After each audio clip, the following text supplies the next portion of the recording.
Hey everyone, it's me. Today I just wanted to give quick little info about the startle response and how that relates to anxiety. So going back to caveman days when we were animals, because our bodies are still animals, we have these automatic responses that tell us if we're in danger and how to respond to fear. So there are three main types: fight, flight, and freeze.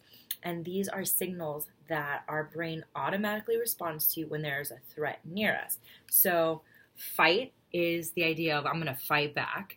Flight is running from the situation, getting into safety. And freeze, it's like a deer in headlights. Like, I'm just not going to move, and then everything's going to go away. So these are automatic responses, and they kind of depend on the situation we're in, us as an individual person. And a lot of the time, you don't know what your response is going to be until you're in the moment. Think about going through a haunted house. Some people scream and run, some people push back, some people hide behind others. And we kind of don't know until we're in that position that we are startled, that we're triggered.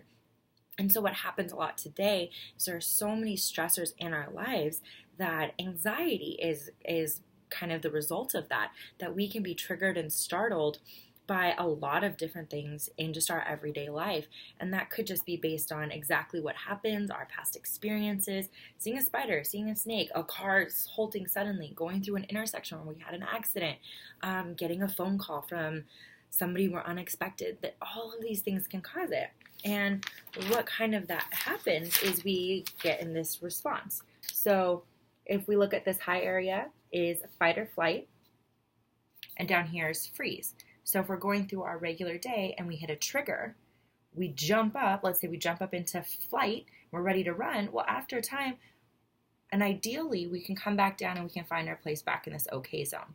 But a lot of what happens, especially with trauma, is people get stuck in their living in fight or flight. So then their whole day kind of is in here. And that's where we find out where people are more reactive, or they have bigger reactions, or maybe they're either in this like freeze zone, they're in that depressive state where they maybe have subdued reactions, or they don't really want to engage in anything because it's easier to not be in that fear place and just avoid.